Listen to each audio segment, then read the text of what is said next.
Today we're going to explore a very interesting topic on BizToday. And as you know, we're only going to look at those particular business trends or business ideas that really have you talking or thinking. Maybe you don't have enough access to information or knowledge, but remember that in this particular conversation, we'll be giving you access to all those types of information and where you can go and find them. The month of July is dedicated to funding. So today I'm very pleased to have in studio Jonathan Darker. He's an innovation executive and has a serious passion for connecting inventors with investors. His latest projects include the running of digital days throughout South Africa. The third Durban Digital Day takes place on 4th November 2015, followed by events in Pretoria and Cape Town. So please make sure you take a note of that and get your tickets. It's a great event. Jonathan is also the founder of the Venture Hub, a business accelerator consultancy service and venture capital conduit, as well as the MD of J. Darker Consultancy, an innovation management and alternate income generation consultancy company.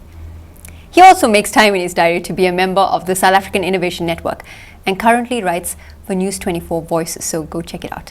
Jonathan Darker, welcome to the studio. Thank you very much. It's lovely to have you on the show today. I know we're talking about a very interesting topic that's being talked about every day at the banks, among entrepreneurs, around the coffee table, and that's funding. Yes. But particularly around venture capital, which I know you've had quite a bit of experience and interest in the past couple of years. That's right. And we often have conversations about, people refer to it commonly as VC. It's not a weird new fad name for some kind of selfie taking, but VC is something, right? So we're going to talk about that today, but what is VC? What is venture capital? Venture capital is funding that's made available usually by an individual, a wealthy individual who has surplus income, but it can also be made available by various institutions or organizations. And the point of the funding is to take businesses to the next level. So the point of funding is to take businesses to the next level. Correct. Just in a simple, basic form. Correct. That's the understanding Yes. of it. Is it so? Let's explore that a bit further. Where does this funding come from?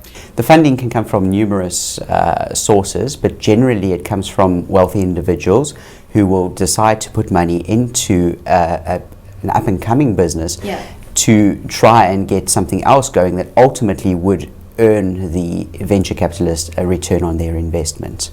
Okay, these are interesting keywords or buzzwords in the Yes. VC industry. But before we go on to understand even more of that, how would you describe the VC environment or culture in South Africa? It's very unique. If you look in Europe, there's a lot of large firms that concentrate on providing venture capital, but in South Africa, it seems to be more under the radar. The other thing that happens in South Africa is the fact that a lot of individuals are venture capitalists in their own way, and this might be by a friend helping someone start up their business, grow their business by helping them financially for a period of time. In essence, that would mean that person is a venture capitalist at that stage. So it's not necessarily only really wealthy people or large corporates that can offer venture capital, but it can be people that we know personally. So you're commonly referring to, you read these entrepreneurial or business books written specifically for South African businesses. Yes. And a term they often refer to is friends, family, or fools who will lend you the money, right? Correct. So in that particular instance, the first VC that could ever come into your life is from one of those categories. Most definitely, and it's usually the easiest to achieve as well. And sometimes maybe not payable in some instances. Often that is the case, but with every venture capital investment, there's always a risk and return. And when a venture capitalist does invest, they're aware of the risks and they decide to make the investment anyway. Jonathan, what are some of the myths associated with VC, especially in this environment and this country? Well, in this country, I think the first myth is that they're hard to come by. That's not the case. There are many opportunities and funding opportunities in this country available to entrepreneurs today. The second myth, I think, is that it's only, people have this idea that it's only people like Richard Branson or really a top wealthy individual that would do that. And it's not the case. Generally, it's anyone who has surplus cash available that could be a venture capitalist. So surplus cash, I want to understand this a bit more thoroughly. Let me give you an example. if you earn a salary and after you've paid all of your bills at the end of the month, you have a little bit of money left over. Right. You would be then in the position to take some of your money, and firstly you could either save it or you could invest it, or you could take a chance with one of your friends or somebody that you know and help them start their business. People will say, but I only have a small amount of money left at the end of the month. What difference is that going to make? Right. But when it's a startup business, if somebody was to say to that startup, I'm prepared to cover your internet cost for the month, every month for a period of a year to help you get on your feet, that can be the difference between that specific business succeeding and failing.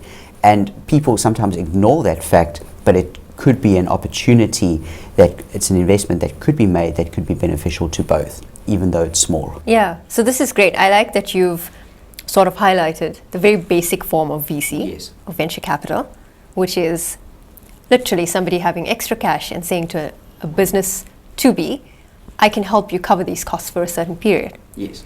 But real venture capital then is people who have access to large or massive amounts of cash. Correct. And obviously opting to invest in an idea, a concept, a business plan that shows the potential for return on investment. Correct. Now, with VC, how is this working alongside other initiatives in the country, like government grants, funding, and those kind of things? If you can just explain that. It's important to understand the difference. There are phenomenal and brilliant grant opportunities and funds in place in South Africa for Right. startups, but they generally tend to concentrate on seed businesses. In other words, businesses that are right in the beginning stages. Okay.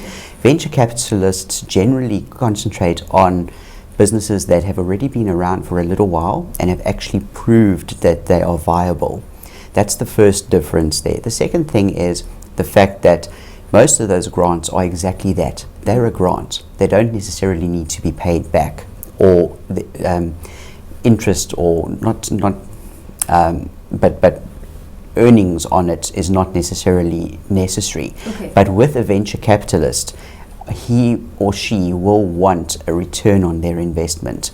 So the chances of achieving venture capital are, I would say, slimmer, simply because the criteria is stricter than what it would be with a grant. A basic grant would be easier to achieve because there are no expectations of the money being paid back, where a venture capitalist would want to have their returns. I'd like to talk about this a bit more. I mean, it seems like the ability for you to secure venture capital versus a government grant is equally as difficult as each other. Correct. But just to stay on that particular idea, I picked up from you, you mentioned one of the criteria that a VC would look for before investing in a business is to see the amount of time that they've been in business and the success of that. Correct. So what are the other criteria that a VC looks for before selecting a business for investment?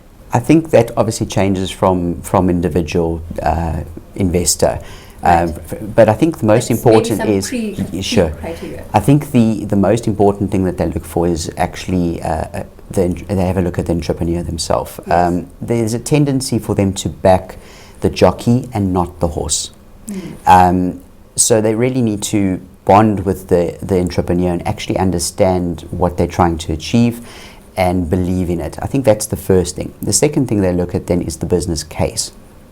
Having a look at how strong is the case. Is it a proven case? Does it have a track record? And what's the opportunity for growth? And I think that's very important as well. Yes. The scalability of the business. That's definitely something that's taken into consideration. And then I think the last reason, or the last point that's taken into consideration, is the intellectual property. In other words, is it something that's totally unique?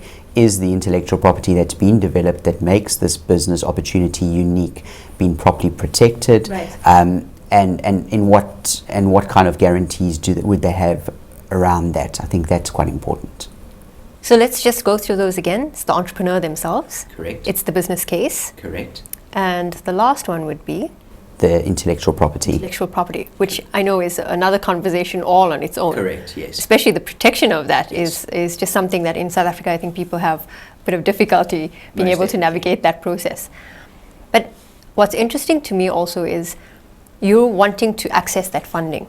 and there are spaces for you to do that. There Yes. are numerous funding fairs, there are funding portals that you can access either online or offline or through various institutions. Like CEDA may be one of them. Correct. And you'd obviously be able to give us a bit of insight into other South African initiatives that allow you to apply for funding. Yes. But what do you think it is that entrepreneurs get wrong in the pitching process? Because a lot of them come back and say, well... Naz, I've seen it many times where a pitch has been unsuccessful for the simplest of reasons. And I think it comes down to probably a few highlights, ones that I can highlight right now. The first is ambiguity. Business case not being straightforward, doesn't make sense, and the entrepreneur hasn't got a clear vision. Right. The second would be that the entrepreneur over-evaluates their business. So they will say to the venture capitalist, I want an astronomical amount of money for a very small share of equity in a business that hasn't even yet showed a profit. I think that does upset a lot of venture capitalists. The next thing that I think happens quite a lot is that the financial figures don't work out. Somewhere along the line there are simple mathematical calculations that aren't done right, and that immediately makes the investor feel nervous. And I think those are really the main reasons for that, and then just shabby business plans that haven't been well thought out. And isn't that it? I mean, presentation is Yes, key. exactly. It's all in the presentation and the detail. You know, a question that's come to me is the kind of cases that you see on shows like Dragon's Den and Shark Tank. Is that a realistic expectation or representation of what it's like to pitch to a potential investor? Not at all. I find that to be very dramatized and over the top.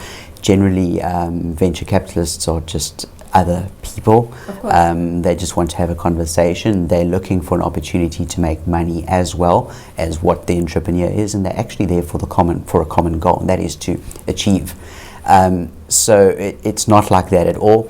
A lot of times I've seen pitching sessions happen where the entrepreneur actually gets their entire business case redone for them and sort of said to them, try that, it will probably work if you do that. And that's valuable feedback. Even though they weren't successful in achieving funding, they got a lot more out of the deal than what they would have thought in the first place.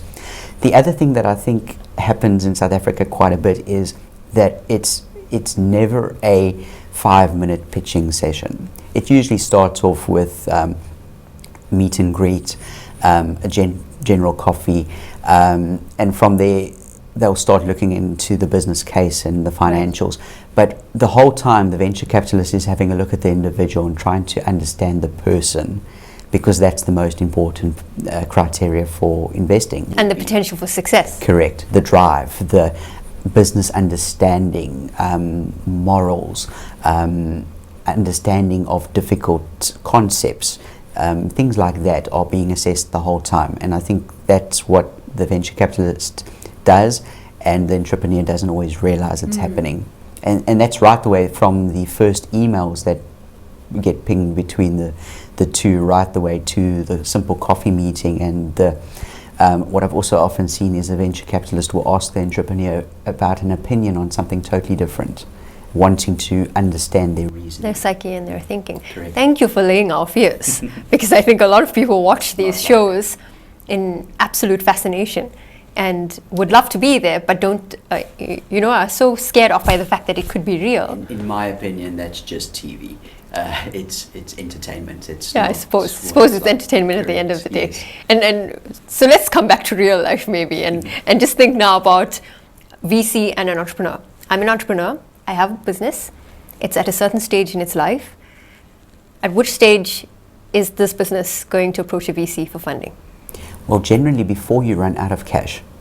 Yes, before you fail, Correct. Before the 5-year mark. Yes, but what happens a lot of times is entrepreneurs leave it too late, and at that point they're in a really difficult stage, and at that point it's too late. Yes. I would say as soon as you can prove concept, you can show that there's a good churn rate on income, at that point, if you want to take your business to the next level and you've got a clear direction for how you're going to achieve that, right, and how your plan is solid, then start looking out for it.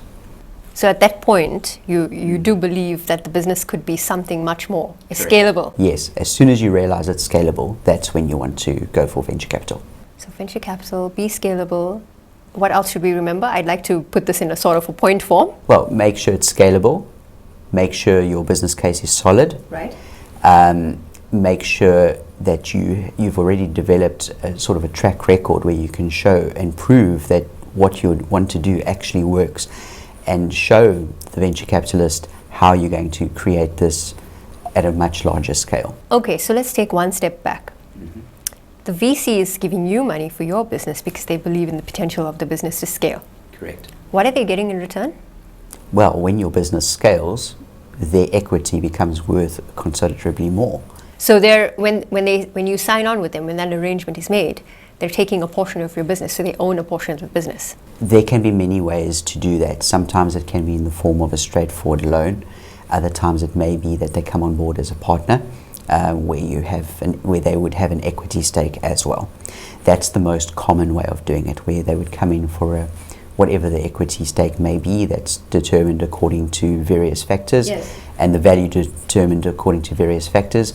And so when your business grows, their equity stake grows as well, and that's where they will make their money.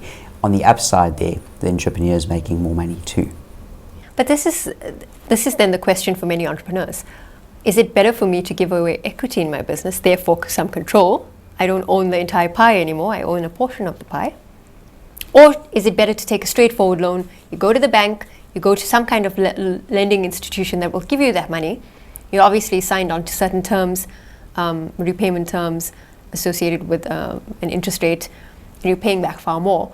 But I feel with a VC, you're getting not just the capital funding, but also this kind of mentorship behind that. Is that correct to say? Most of the time you would. I don't personally know of any venture capitalist who's going to put money into a business and just leave it alone. They all tend to want to be available and actually have input into it. The upside to that is the fact that most of the venture capitalists are very successful businessmen in their own right. So you firstly have access to that network, and secondly you have access to a mentor, yes. So most definitely from that point of view it adds more value than a bank, but there are drawbacks as well, where sometimes a bank is an easier route to go, but it depends at what stage your business is at. But this is, I think, a vital question for us in South Africa, where entrepreneurs face the daily struggle of accessing finance, especially as startups. Yes. And small entities growing in the SME market. I mean, it's very difficult to go to a bank. In the past, you could go to a bank and say you want a loan for R1 million, for example, and you could possibly go to them with 100,000 rand, and they'd be able to back you up with 900,000 rand. These days, you've got to show much more skin in the game, yes, and possibly go in with half of that amount for them to be truly convinced that they could come in with the other half. Why is it so difficult? Well, I can't speak for why the banks are making it so difficult, but what I can say is it's generally created a large space for venture capital in South Africa, and it's why venture capitalism in South Africa as a whole has taken off, because the criteria that they evaluate a business on is drastically different to that of a bank. A bank looks at simple balance sheets and things like that and make their decision based on that. A venture capitalist looks at the person, the concept, the track record, the potential, and what the other secret thing that they look at is what value can they bring to the equation that's going to make sure that it's an actual success. A lot of times I've seen it where a venture capitalist invests because he knows that his contacts will be able to take the specific business to the next level, and the entrepreneur doesn't even know that yet, and all of a sudden the business is accelerated at an alarming rate, which is absolutely wonderful, and that's something that a bank will never be able to offer. Jonathan, we've talked at length about VC. What would be your final top tips or guidelines for viewers who are considering this possibility, who understand that their business is at a certain point where it needs that added injection of cash so that it could go to the next level? What would be just some of the top things that you could advise? I think I'm going to concentrate on one specific point right now, is when you're pitching for venture capital, make sure that your commercialization plan is solid. Make sure that you've given adequate budget to allocation to marketing. You know, a lot of times entrepreneurs spend all their time and money and effort in building their product, in working on their solution, and they have a phenomenal offering, but nobody knows about it. So making sure that you have sufficient planning to take the product to market is probably the most important thing you can do. And it's one of the things that venture capitalists will most definitely look at, because if they can't believe that you're going to be able to take the product to market with the plan that you've presented to them, they're not going to back you. Jonathan Darker, our venture capital expert in the studio today, thank you so much for joining us. Thank you, Naz. It was wonderful to have you in the studio, and I'm hoping we can talk more about venture capital in upcoming shows. Most definitely. That was Jonathan Darker from JD Consultancy talking to us about VC. And VC is not only for very cold, which is normally the case, and now that it's winter in South Africa, but also for venture capital, something that you can think about to take your business to the next level. Please join us again next week for BizToday, when we take you through the life or history of another successful entrepreneur. We talk more about funding, and we give you another roundup of the latest events happening. Thank you for joining us. I am Nazareen Ebrahim. Goodbye.